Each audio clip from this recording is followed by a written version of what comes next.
Hello प्यारे दोस्तों, नमस्कार है। स्वागत है आप सभी का अपने YouTube channel free online study में।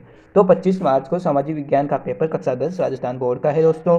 तो जो असली पेपर है वो मैं आपके लिए इस वीडियो में लेकर आ चुका हूँ। मैं इसमें जितने भी क्वेश्चन है दोस्तों उन सभी के आंसर भी बताऊँगा दोस्तों।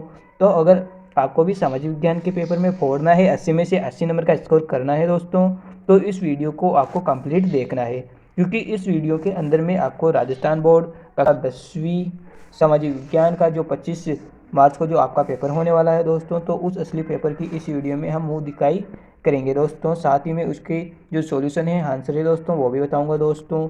एग्जाम से पहले इस वीडियो को कंप्लीट देख लिया दोस्तों, तो ये क्वेश्चन आपने अच्छे से तैयार कर लिए दोस्तों। सामाजिक विज्ञान में 25 मार्च 80 में से 80 नंबर का जो स्कोर है वो आप कर सकते हैं बच्चों।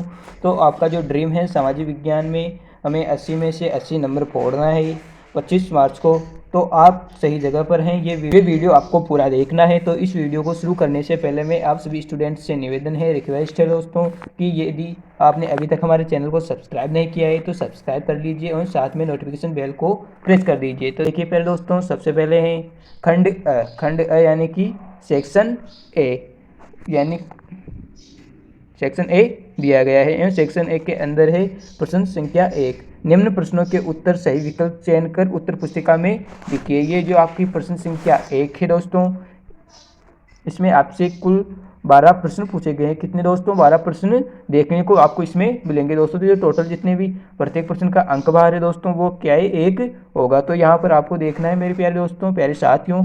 आपका पहला प्रश्न है दोस्तों, जर्मेनिया किस राष्ट्र का रूपक बन गई थी? जर्मेनिया है दोस्तों, वो किस राष्ट्र का रूपक बन गई थी? अ ब्रिटेन, ब फ्रांस, स जर्मनी, द रूस। तो इसका राइट आंसर हो जाएगा दोस्तों स जर्मनी। क्या हो जाएगा दोस्तों? जर्मनी। जर्मेनिया जो जर्मनी है वहाँ की जो राष्ट्रीय रूपक थी वो जर्मेनिया थी दोस्तों। तो अब देखिए दोस्तों, आपका नेक्स्ट क्वेश्चन देखिए दोस्तों। नेक्स्ट क्वेश्चन में पूछा गया है दोस्तों, अगले सूर्य की किरण निम्न में से किसका प्रतीक है? उगते सूरज की किरण निम्न में से किसका प्रतीक है? तो देखिए दोस्तों, आज़ादी मिलना, ब बहादुरी, स शांति, द एक नए युग का सूत्रपात। तो इसमें जो हमारा राइट आंसर होगा दोस्तों द एक नए युग का सूत्रपात। अब आगे देखिए दोस्तों, आपका जो नेक्स्ट क्वेश्चन है तीसरा, थर्ड नंबर का, उसमें देखिए दोस्तों आपसे क्या पूछा गया है, निम्न में से किसे साहित्य का नोबेल पुरस्कार मिला? अ सीवी रमन, ब वी एस नायपाल, स मदन टेरेसा, द अमर्त्य सेन। तो दोस्तों इसका राइट आंसर दोस्तों ब वी एस नैपॉल, इसका राइट आंसर हो जाएगा दोस्तों। आगे देखिए दोस्तों, आपसे जो आपका जो नेक्स्ट क्वेश्चन है चौथा, उसमें पूछा गया है कि झूम कृषि क्या है? स्थानांतरित कृषि, द्व वाणिज्य कृषि, स रोपण कृषि, या द गहन जीविका कृषि। तो इसमें हो जाएगा दोस्तों स्थानांतरित कृषि। झूम कृषि कैसी है दोस्तों? स्थानांतरित कृषि है दोस्तों। आगे देखिए दोस्तों, जो क्वेश्चन पूछा गया है इसमें सरदार सरोवर बांध किस नदी पर बनाया गया है? तो इसमें में दोस्तों महानदी, गंगा नदी, नर्मदा नदी, गोदावरी नदी। तो इसका राइट आंसर जो दोस्तों नर्मदा नदी हो जाएगा दोस्तों। नेक्स्ट क्वेश्चन देखिए दोस्तों, रवि फसलों का युग्म है? गेहूं जौ, ब गेहूं चावल, स ज्वार बाजरा, द सरसों कपास। तो क्या है दोस्तों? इसमें गेहूं जो है वो राइट आंसर हो जाएगा। तो जो रवि की फसल होती है सर्दियों में बोया जाता है और गर्मियों में काटा जाता है, कौन सी होती है फसल? वो गेहूं एवं जौ। नेक्स्ट क्वेश्चन देखिए दोस्तों, बेल्जियम की राजधानी का नाम बताइए। तो बेल्जियम की राजधानी क्या थी? तो हमें हो जाएगा कोलंबो, बेकांग, नेमूर, ब्रुसेल्स। इसका राइट आंसर है दोस्तों ब्रुसेल्स। क्या हो जाएगा दोस्तों? ब्रुसेल्स बेल्जियम की राजधानी थी दोस्तों। आगे देखिए दोस्तों, निम्न में से कौन सा विशेष संविधान में शक्ति वितरण की किसी भी सूची में दिया गया है? दोस्तों जो हमारा जो संविधान है, भारतीय संविधान, उसमें जो शक्ति वितरण है दोस्तों उसकी कितनी सूचियाँ हैं दोस्तों? 3 सूचियाँ हैं दोस्तों। कौन कौन सी है दोस्तों? संघ सूची, राज्य सूची और समवर्ती सूची। तो हमको इसमें बताना है कि निम्न में से जो दिए गए इनमें से कौन सा विषय है जो कि इन तीनों में नहीं है। तो देखिए दोस्तों, हमें व्यापार, वैदेशिक संबंध, शिक्षा, कंप्यूटर सॉफ्टवेयर। तो दोस्तों जो शिक्षा है दोस्तों वो इन तीनों में से किसी में भी नहीं है दोस्तों, किसी भी सूची में शिक्षा का वर्णन नहीं किया गया है दोस्तों। आगे दोस्तों हमारा नेक्स्ट क्वेश्चन नंबर 9 दोस्तों, वामसेप संगठन का संबंध है। जो वामसेप संगठन है उसका संबंध किससे है दोस्तों? तो राजनेताओं से, किसानों से, सरकारी कर्मचारियों से, मजदूरों से। तो इसका राइट आंसर हो जाएगा दोस्तों सरकारी कर्मचारियों से वामसेप का संबंध है दोस्तों। नेक्स्ट क्वेश्चन देखिए दोस्तों 10 नंबर का, मानव विकास रिपोर्ट जारी करने वाली संस्था कौन है दोस्तों? संयुक्त राष्ट्र विकास कार्यक्रम है दोस्तों।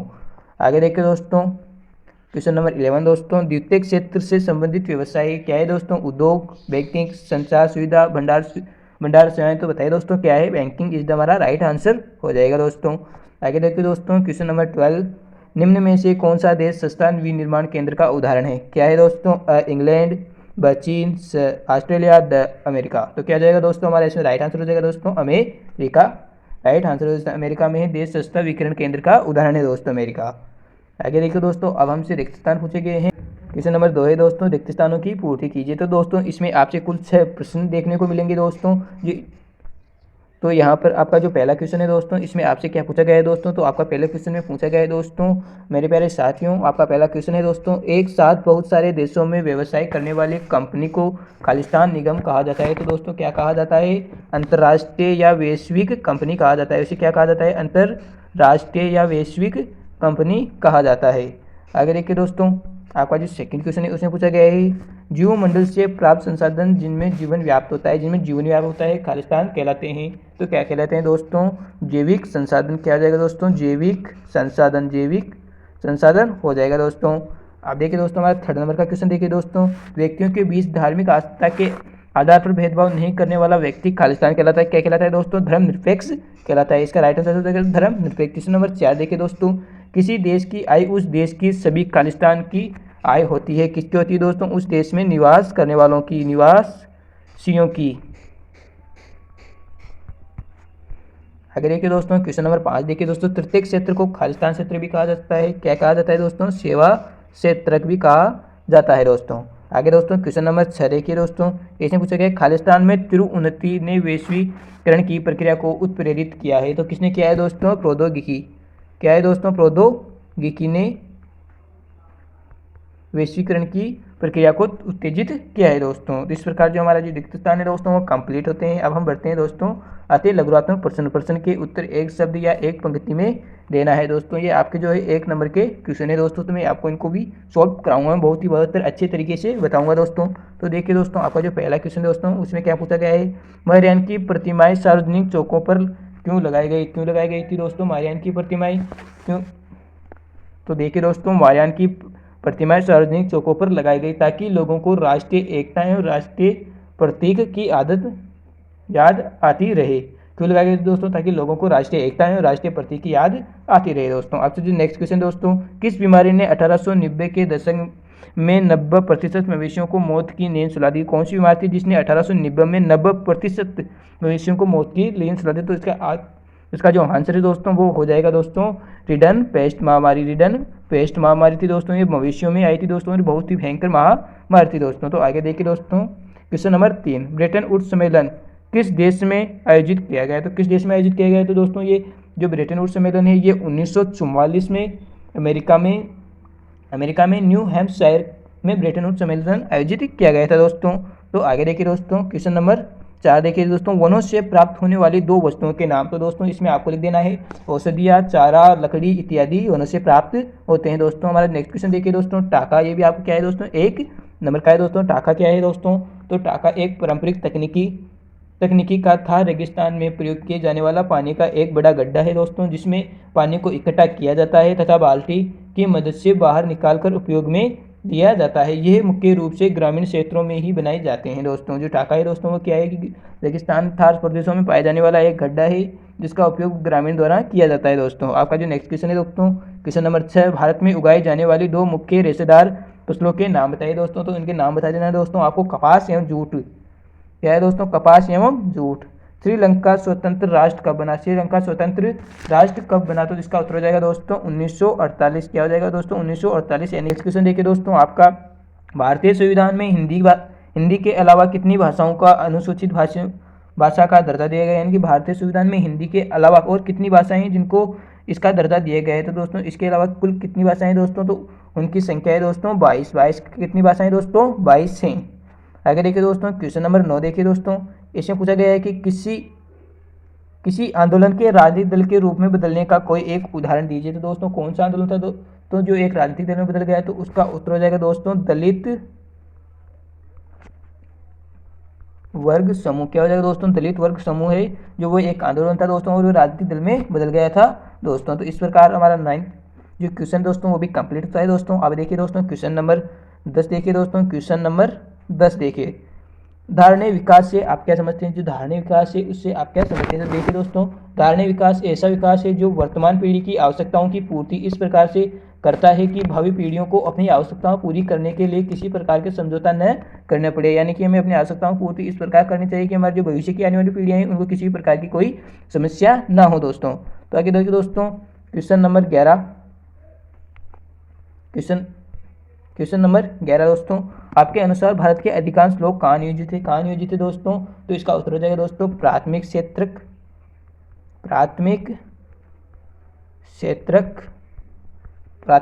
या कृषि क्षेत्रक में सबसे ज़्यादा जो लोग हैं वह अधिकांश लोग वहाँ पर नियोजित हैं दोस्तों। हमारा नेक्स्ट क्वेश्चन देखिए दोस्तों, रेनबैक्सी कंपनी क्या उत्पाद करती है? जो रेनबैक्सी कंपनी है दोस्तों, ये भारत की सबसे बड़ी दवा निर्माण करने वाली कंपनी है दोस्तों। तो यह क्या उत्पाद करती है दोस्तों? तो मैंने आपको बताया कि दवा क्या करती है दोस्तों? दवा उत्पादन करने वाली सबसे बड़ी कंपनी ये दवा उत्पादन करती है दोस्तों। इस प्रकार जो हमारा सेक्शन 1 कंप्लीट होता है दोस्तों। खंड पूरा कर लिया है दोस्तों हमने।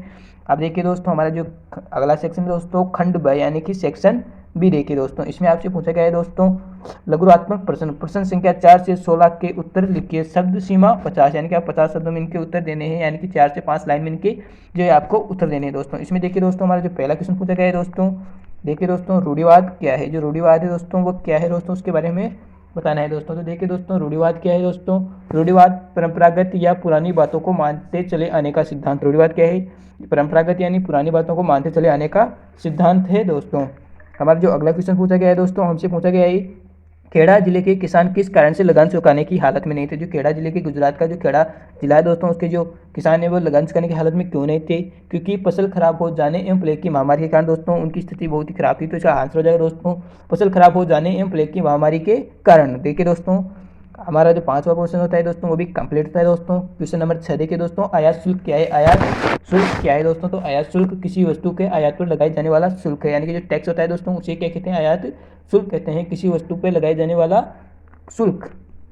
क्वेश्चन नंबर 7 देखिए दोस्तों, समुदाय द्वारा वन संरक्षण को संक्षेप में बताइए। जो समुदाय द्वारा वन संरक्षण किया जाता है उसको संक्षेप में बताना है दोस्तों। तो इसमें हो जाएगा दोस्तों खेजड़ी आंदोलन, चिपको आंदोलन, सरिस्का बाग रिजर्व में खनन कार्य जो किया जा रहा था दोस्तों उसके बारे में हमको लिखना है दोस्तों। हमारा नेक्स्ट क्वेश्चन देखिए दोस्तों, इस प्रकार कंप्लीट होता है दोस्तों। क्वेश्चन नंबर 7 देखिए दोस्तों, भारत में जल संसाधन मंत्री के रूप में यदि आपको एक नदी घाटी परियोजना का मसौदा तैयार करने के लिए कहा जाए तो आप किन किन बिंदुओं का ध्यान रखेंगे दोस्तों? तो यदि हमें ऐसा कहा जाता है तो हम किन किन बिंदुओं का ध्यान रखेंगे दोस्तों? तो देखिए दोस्तों, पहला बिंदु जाएगा बाढ़ नियंत्रण के लिए क्या क्या किया जाना चाहिए। दूसरा बिंदु जाएगा दोस्तों सिंचाई की व्यवस्था के लिए, सिंचाई की व्यवस्थाएं जो उसके आसपास के जो खेत हैं उनके लिए क्या व्यवस्था की जानी चाहिए। तीसरा जो हो जाएगा दोस्तों विद्युत आपूर्ति, यानी जो बांध होते हैं दोस्तों उससे विद्युत आपूर्ति भी बनाई जाती है दोस्तों। तो तीसरा हो जाएगा विद्युत आपूर्ति जो और होता है दोस्तों, आप मत्स्य पालन भी लिख सकते हैं दोस्तों। इस प्रकार हमारा एक कंप्लीट होता है दोस्तों। आगे बढ़े दोस्तों, कार्बनिक हमारा अगला क्वेश्चन है दोस्तों,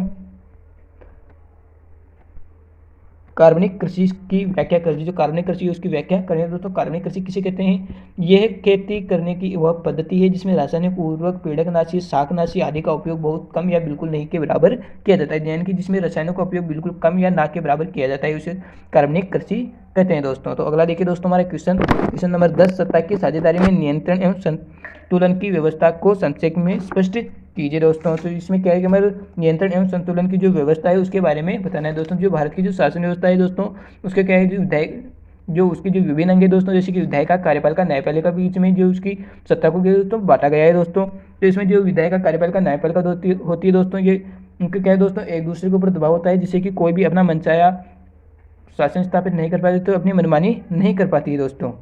आगे देखिए दोस्तों, क्वेश्चन नंबर 11 देखिए दोस्तों, संघीय व्यवस्था की कोई दो विशेषताएं बताइए। जो संघीय व्यवस्था होती है दोस्तों उसकी क्या है हमें दो विशेषता बतानी है दोस्तों। तो संघीय व्यवस्था की दो विशेषताएं देखिए दोस्तों, यहाँ पर इसकी पहली हो जाएगी दोस्तों, यहाँ सरकार 2 या 2 से अधिक स्तरों वाली होती है, यानी कि सरकार 2 या 2 से स्तरों वाली होती है। एक देश के स्तर पर, एक होती है राज्य के स्तर पर। नेक्स्ट क्वेश्चन देखिए, सॉरी दोस्तों, इसका जो दूसरा बिंदु होती है दोस्तों उसे देखिए, इसमें अधिकार क्षेत्र संविधान में स्पष्ट रूप से लिखे होते हैं, यानी कि जो नागरिकों के जो अधिकार होते हैं दोस्तों वो संविधान में स्पष्ट रूप से लिखे होते हैं दोस्तों। इस पर हमारे 11वां क्वेश्चन कंप्लीट होता है दोस्तों। क्वेश्चन नंबर 12 देखिए दोस्तों, आपके मतानुसार वर्ग विशेष हित समूह एवं जन सामान्य हित समूह में क्या अंतर है दोस्तों? तो इसमें जो आपकी कॉपी है दोस्तों उसमें आपको टॉपिक लगा लेना दोस्तों, वर्ग विशेष हित समूह एवं जन सामान्य हित समूह में अंतर। फिर आपको क्या है दोस्तों उसके बीच में एक लाइन खींचनी है दोस्तों, इस तरफ लिखना है दोस्तों वर्ग विशेष के हित समूह एवं अब इस तरफ लिखना है दोस्तों जन सामान्य के हित समूह। तो वर्ग विशेष के हित समूह किसे कहते हैं दोस्तों? वह हितकारी समूह जो कि समाज के किसी वर्ग विशेष या फिर जाति विशेष के हितों को ज़्यादा महत्व देता है, उत्तेजित करता है दोस्तों, वह वर्ग विशेष समूह कहलाता है। जबकि जन सामान्य हित समूह किसे कहते हैं दोस्तों? जो कि सभी नागरिकों के हितों के लिए कार्य करता है दोस्तों, उसे क्या कहते हैं दोस्तों? जन सामान्य हित समूह कहते हैं दोस्तों। तो इस प्रकार हमारा 12 क्वेश्चन जो थे कंप्लीट था दोस्तों। अब हम बढ़ते हैं दोस्तों हमारे अगले क्वेश्चन की तरफ। हमारा अगला क्वेश्चन दोस्तों वह है गैर नवीकरणीय साधन किसे कहते हैं? गैर नवीकरणीय संसाधन या गैर नवीकरणीय साधन से आप क्या समझते हैं दोस्तों? जो गैर नवीकरणीय संसाधन किन्हें कहते हैं दोस्तों? तो वे संसाधन या वे साधन जिन्हें दोबारा निर्मित नहीं किया जा सकता, यानी कि जो नवीकरणीय योग्य नहीं होते हैं दोस्तों, उन्हें गैर नवीकरणीय संसाधन कहा जाता है। जैसे कि दोस्तों कोयला, शीशा, खनिज इत्यादि गैर नवीकरणीय संसाधन है दोस्तों। हमारा अगला क्वेश्चन देखिए दोस्तों, प्राथमिक क्षेत्र की कोई दो गतिविधियों के उदाहरण बताइए। जो प्राथमिक क्षेत्र है दोस्तों, इसकी जो गतिविधियाँ होती है दोस्तों, उसके बारे में हमें बताना है दोस्तों। तो देखिए दोस्तों, खनन लकड़ी काटना एवं मत्स्य पालन एवं पशुपालन इसके आंसर हो जाएंगे दोस्तों। हमारा अगला क्वेश्चन देखिए दोस्तों, क्वेश्चन नंबर 15, स्वयं सहायता समूह के कोई दो उदाहरण बताइए। जो स्वयं सहायता समूह है दोस्तों, उनके कोई दो उदाहरण बताने हैं दोस्तों। तो स्वयं सहायता समूह होते हैं दोस्तों, उनके उदाहरण देखिए दोस्तों। तो पहला लाभ ये होता है दोस्तों कि गरीबों की जो आर्थिक स्थिति होती है उसमें सुधार आ जाता है, गरीबों की आर्थिक स्थिति में सुधार। दूसरा लाभ ये हुआ कि दोस्तों गरीबों को दोस्तों बेहतर से बेहतर तकनीकी मिली दोस्तों। तो इसके दो लाभ है दोस्तों, गरीबों की आर्थिक स्थिति में सुधार एवं गरीबों की बेहतर तकनीकी मिली दोस्तों। इसके अन्य भी लाभ है दोस्तों, हमसे दो ही पूछे गए इसलिए हमने दो ही बताए हैं दोस्तों। तो अगला देखिए दोस्तों, क्वेश्चन नंबर 16, बहुराष्ट्रीय कंपनियां कैसे कार्य करती है। जो बहुराष्ट्रीय कंपनियां होती है कैसे कार्य करती है दोस्तों? तो देखिए दोस्तों, वो कंपनी जो एक या एक से अधिक देशों में वस्तुओं या सेवाओं का उत्पादन को नियंत्रित करती है दोस्तों, वो बहुराष्ट्रीय कंपनी कहलाती है। ये जो कंपनी होती है दोस्तों बहुराष्ट्रीय कंपनी, ये क्या है कि विभिन्न देशों में अपने कार्यालयों को खोल देती है दोस्तों, वहाँ पर स्थापित कर देती है दोस्तों, एवं उनके माध्यम से ही ये कार्य करती है दोस्तों। इस प्रकार जो हमारा जो सेक्शन बी यानी कि जो खंड ब है दोस्तों, वो कंप्लीट होता है दोस्तों। जो हम आगे बढ़ेंगे दोस्तों हमारे सेक्शन सी या खंड स देखिए दोस्तों। तो इसमें क्या है दोस्तों, हमसे दीर्घ उत्तरात्मक प्रश्न पूछे गए हैं दोस्तों। दीर्घ उत्तरात्मक प्रश्न 17 से 20 में दीर्घ उत्तरात्मक प्रश्न पूछे गए दोस्तों, जो कि प्रश्न संख्या 17 से 20 तक है दोस्तों। इसमें क्या है दोस्तों, हमसे क्या है कि 3 नंबर के क्वेश्चन पूछे जाएंगे। तो प्रत्येक क्वेश्चन है दोस्तों वो 3 नंबर का हो गया दोस्तों। साथ ही इसमें हमसे क्या है दोस्तों, अथवा में भी क्वेश्चन पूछे जाएंगे, यानी कि आपको जो एक क्वेश्चन नहीं आ रहा है तो आप उसका अगला क्वेश्चन कर सकते हैं दोस्तों। तो चलिए बढ़ते हैं दोस्तों इस क्वेश्चन की तरफ। देखिए दोस्तों, पहला क्वेश्चन है दोस्तों, क्वेश्चन नंबर 17 देखिए दोस्तों, अंडरस्ट ट्रेनर के अनुसार राष्ट्र क्या है। अंडर के अनुसार राष्ट्र क्या है दोस्तों? अंडर के अनुसार राष्ट्र वह है जिसमें एक सामुदायिक पहचान बनाने वाले व्यक्ति रहते हैं, यानी कि एक सामुदायिक पहचान वाले व्यक्ति जिसमें रहते हैं दोस्तों। अंडर के अनुसार वही क्या है दोस्तों, एक राष्ट्र है दोस्तों। अगला क्वेश्चन देखिए दोस्तों, क्वेश्चन नंबर 18 देखिए दोस्तों, समाप्यता के आधार पर संसाधनों का वर्गीकरण कीजिए। समाप्यता के आधार पर संसाधनों का वर्गीकरण कीजिए दोस्तों। समाप्यता के आधार पर संसाधन कितने प्रकार के होते हैं दोस्तों? समाप्यता के आधार पर संसाधन 2 प्रकार के होते हैं दोस्तों। पहला जो है दोस्तों नवीकरणीय, दोस्तों अनवीकरणीय दोस्तों। इसका जो अथवा क्वेश्चन पूछा गया है दोस्तों वो है कि मृदा अपरदन किसे कहते हैं। मृदा के कटाव को भी मृदा अपरदन कहते हैं। इसके कारण एवं संरक्षण के बारे में दोस्तों हमें बताना है दोस्तों। हमारा नेक्स्ट क्वेश्चन देखिए दोस्तों, नेक्स्ट क्वेश्चन 19वां क्वेश्चन देखिए दोस्तों। 19वां, सामाजिक विभाजन के 3 आयामों की विवेचना कीजिए। सामाजिक विभाजन दोस्तों, उसके 3 आयामों के बारे में हमें बताना है दोस्तों। तो जो इसके 3 आयाम दोस्तों वो निम्नलिखित प्रकार है दोस्तों। पहली चीज़ लोगों में अपनी पहचान के प्रति आग्रह की भावना।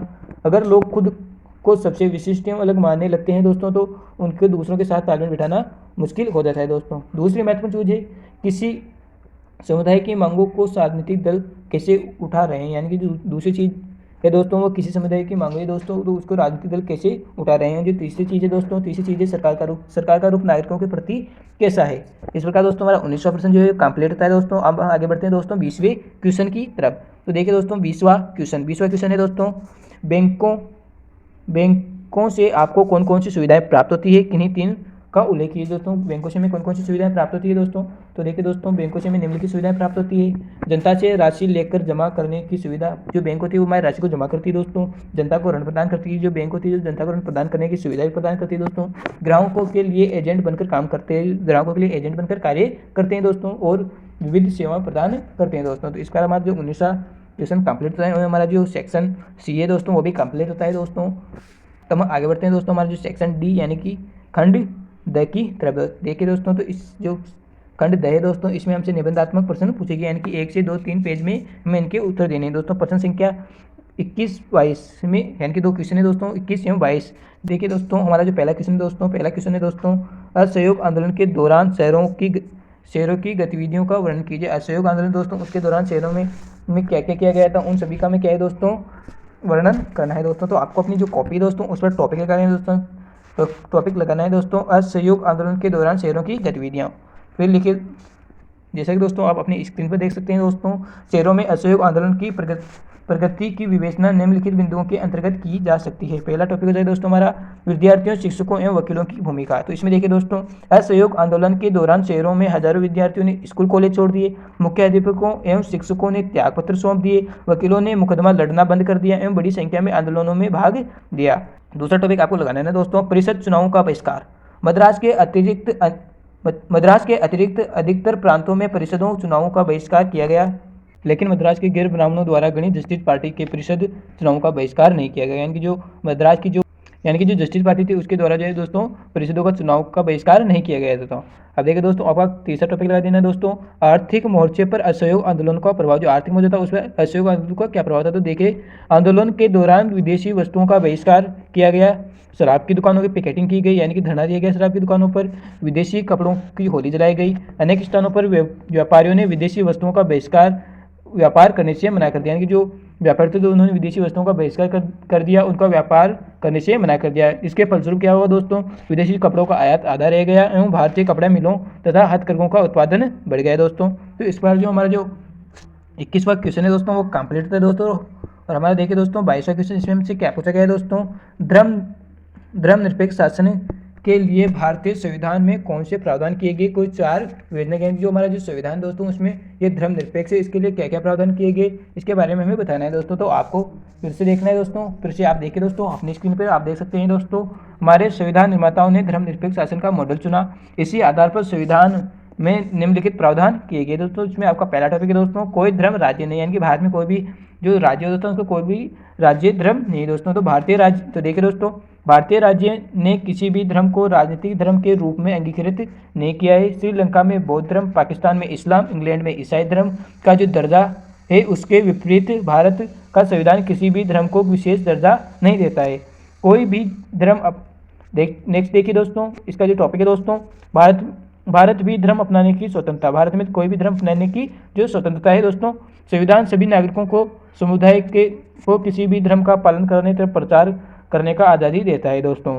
तो देखिए दोस्तों, अगला टॉपिक है दोस्तों, धार्मिक भेदभावों का निषेध। संविधान धर्म के आधार पर किए जाने वाले किसी भी तरह के भेदभाव को अवैधानिक यानी गैर कानूनी घोषित करता है। चौथा टॉपिक देखिए दोस्तों, धार्मिक मामलों में शासन के हस्तक्षेप की इजाज़त। भारत का संविधान धार्मिक समूहों में समानता सुनिश्चित करने के लिए शासन को धार्मिक मामलों में दखल देने का अधिकार देता है। यानी कि शासन होता है वो धार्मिक मामलों में दखल दे सकता है जब कोई संविधान के विरुद्ध जाए, जिससे कि छुआछूत की इजाजत संविधान नहीं देता है दोस्तों। इससे स्पष्ट होता है कि धर्मनिरपेक्षता भारतीय संविधान की बुनियाद है। इस प्रकार दोस्तों हमारा जो 22वां क्वेश्चन दोस्तों कंप्लीट होता है दोस्तों। तो मैंने आपको लगभग सभी प्रश्न जो है दोस्तों कंप्लीट करा दिए दोस्तों। तो आप सभी से कंप्लीट करा दिए दोस्तों। तो अब हमारा जो मैप है दोस्तों, हम उसको करेंगे दोस्तों, सॉल्व करके बताऊंगा दोस्तों, हमको बिल्कुल सही तरीके से बताऊंगा दोस्तों। तो आप सभी भाइयों बहनों से निवेदन है कि हमारे चैनल को सब्सक्राइब कर लीजिए। इस पर मैं आपको जो इंपॉर्टेंट मैप है दोस्तों, उनको भी बताऊंगा दोस्तों, किन किन मैपों को आपको तैयार करने हैं, जो कि आपको बोर्ड एग्जाम में देखने को मिलेंगे दोस्तों। तो इस प्रकार देखिए दोस्तों, तो देखिए दोस्तों क्वेश्चन नंबर 23 देखिए दोस्तों, प्रश्न का उत्तर देखिए, मानचित्र में लिखे, आपको जो प्रश्न दिए गए उनको मानचित्र में लिखना है दोस्तों। तो देखिए दोस्तों, दिए गए भारत के रेखा मानचित्र को निम्नलिखित को अंकित करना है। जो रेखा मानचित्र है उसमें निम्नलिखित को अंकित करना है दोस्तों। तो देखिए अजमेर, गया, दुर्ग, नेल्लौर, इनको क्या है हमें जो हमारा मैप है दोस्तों उसमें अंकित करना है, यानी कि उसमें दर्शाना है दोस्तों। तो देखिए दोस्तों, हमें अतवान पूछा गया है, नेरोल, रावतभाटा, तारापुर, कलपकम। तो देखिए दोस्तों, हमें इनमें से एक को क्या है जो हमारा जो रेखा मानचित्र दोस्तों उसमें दर्शाना है। तो देखिए दोस्तों, मैं आपको बताता हूँ दोस्तों कैसे दर्शाना है दोस्तों, आपको बिल्कुल सही तरीका बताऊँगा दोस्तों। इसे आपने किया तो आपके जो परीक्षा है दोस्तों उसमें आपके पूरे 5 में से 5 मार्क्स आएंगे दोस्तों। तो देखिए दोस्तों, यहाँ पर हमारा अजमेर हो जाएगा दोस्तों। तो यहाँ पर आपको इस तरह से बिंदी लगाकर वहाँ पर उसका नाम लिख देना है दोस्तों। यहाँ पर गया, दुर्ग और यहाँ पर नेल्लौर। तो मैंने इनको पहले से ही सही करके रख लिया था दोस्तों। तो आपको क्या है कि इन्हें देखना है दोस्तों। तो ये जो सभी मानचित्र में जो पूछे गए थे दोस्तों, ये सभी क्या है कि भारतीय महत्वपूर्ण खनिजों का वितरण केंद्र थे। जो खनिज वितरण केंद्र उन्हें ठीक है दोस्तों, तो अगर आपको हमारा ये वीडियो अच्छा लगा हो दोस्तों, तो आप इस वीडियो को ज़्यादा से ज़्यादा बच्चों के लिए शेयर करें दोस्तों, शेयर करें, जिससे कि उन सभी बच्चों को फ़ायदा मिल सके, बेनिफिट मिल सके। तो आपको जो है दोस्तों इस वीडियो को ज़्यादा से ज़्यादा शेयर करना है, ज़्यादा से ज़्यादा लाइक करना है। अगर आप हमारे चैनल पर नए हो तो इस चैनल को सब्सक्राइब करें दोस्तों। साथ ही में आपके लिए बहुत ही ऐसे और वीडियो लेके आऊँगा दोस्तों, तो मिलेंगे अगले ऐसे ही और वीडियोज़ में। जब